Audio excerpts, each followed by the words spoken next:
Praise the Lord. Welcome to the channel. In today's video, we are going to review Psalm chapter 10.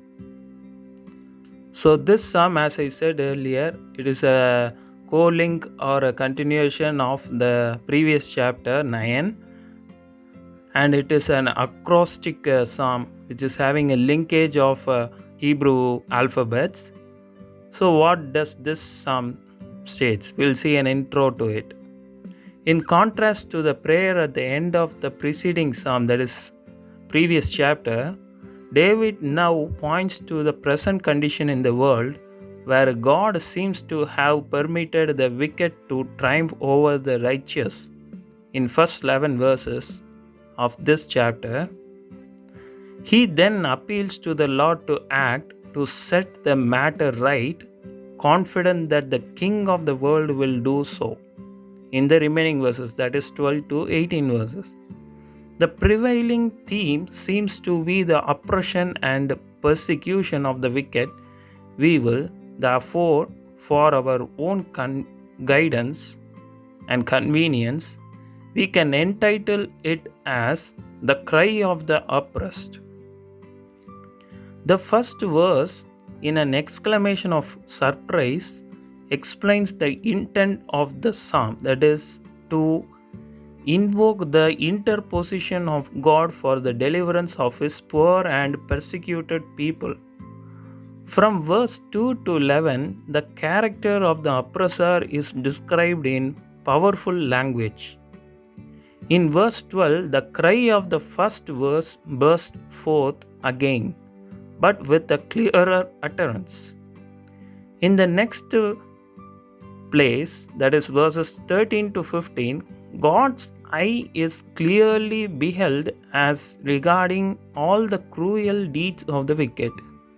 And as a consequence of divine omniscience, the ultimate judgment of the oppressed is joyously anticipated in verses 16 to 18. Whereas Psalm chapter 9 started out with a praise, Psalm chapter 10 begins in despair.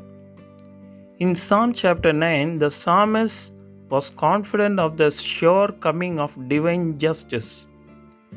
In Psalm chapter 10, injustice is rampant and God seems disinterested. However, the psalmist, walking more by sight than by faith, will slowly turn around as he shifts his focus from empirical observations to theological facts. This is not an easy turnaround, especially since he is surrounded by so many practical atheists. We can compare verses 4, 11, and 13. But hope will begin to dawn for the helpless, which we can see in verse 12. In view of such kinds of general observations, the psalmist's expression in Psalm chapter 10 exemplify how true believers seem to live in two different worlds at the same time. Number one, from his world of hostility, that is discouragement, which we can see in first 11 verses, and the second one, from his world of hope, we get encouragement. We can see this in verse 12 to 18. Now let's get into this psalm. As the psalm is written by David, and this is a continuation of the same previous chapter, there is no heading. So let's get into it. Psalm chapter 10. Verse 1. Why, O Lord, do you stand far off? Why do you hide yourself in times of trouble? Verse 2. In his arrogance, the wicked man hunts down the weak, who are caught in the schemes he devises. Verse 3. He boasts of the cravings of his heart. He blesses the greedy and reviles the Lord. Verse 4. In his pride, the wicked does not seek him. In all his thoughts, there is no room for God. Verse 5. His ways are always prosperous. He is haughty, and your laws are far from him. He snares at all his enemies. Verse 6. He says to himself, nothing will shake me. I will always be happy and never have trouble. Verse 7. His mouth is full of curses and lies and threats. Trouble and evil are under his tongue. So in Psalm chapter 9, we read about the enemy of God. He was also enemy to David. The enemy was probably a foreign country. In Psalm chapter 10, we read about the wicked man or the wicked. They were people that lived in David's country. Perhaps some of them might be women. They wanted more that it was fair for them to have. They made plans to take things from people that were helpless. Some of these helpless people were people of God. Sometimes they felt that God did not care anymore. So we must not have this feeling. But at that time, David had this feeling and he has sung this song. Now, verse 8. He lies in wait near the villages. From ambush, he murders the innocent, watching in secret for his victims. Verse 9. He lies in wait like a lion in cover.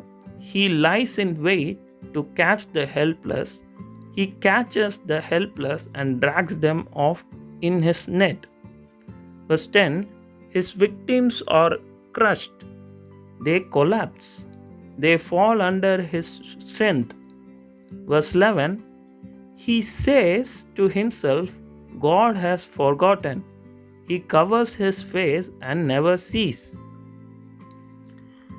The wicked man is like a wild animal called a lion. They kill for what they can get. In verse 11, we do not know if he is the bad man or the helpless man. The Hebrew Bible just says he. Both people felt that God was not looking. Now, verse 12. Arise, Lord, lift up your hand, O God. Do not forget the helpless. Verse 13. Why does the wicked man revile God?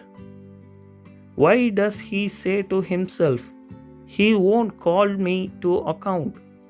Verse 14. But you, O God, do see trouble and grief.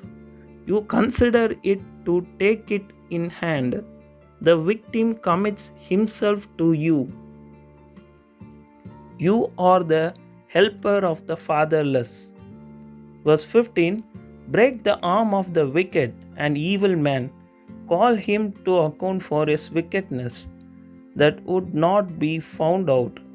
Verse 16. The Lord is king forever and ever. The nations will perish from his land.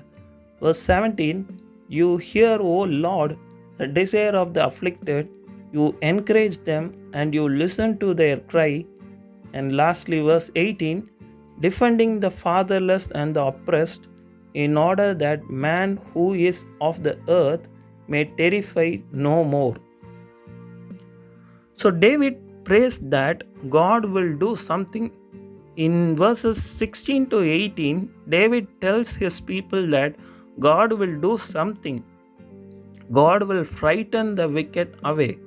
Frighten means make afraid.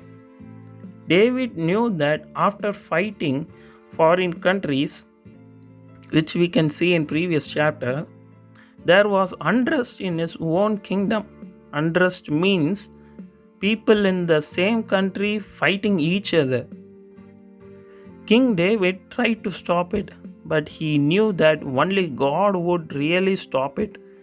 A kingdom is a country that has a king or a queen here. So in the David's situation, he could not control his people's fight itself. So at last he gives everything, surrenders everything unto the Lord, and he is speaking for the oppressed and the helpless people who are getting all the troublesome situations. So he is praying for that. So in the same way, when there is a trouble, we must pray to God about it. Nowadays we are having a great trouble. We must pray for our world. We must pray for our country. We must pray for our state, and we must pray for all the people individual. So there may be unrest in your own country. Pray to God for about it. You may feel frightened. You may not feel safe. Pray to God about it. And then after that, you can read these verses, Psalm chapter 10, verses 16 to 18. Believe that one day it will be true. That is, the promise of God to you will be fulfilled.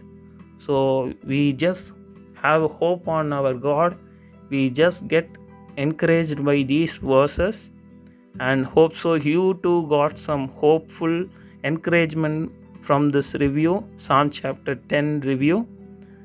Next, we can see the next Psalm review in the next video. May God bless you.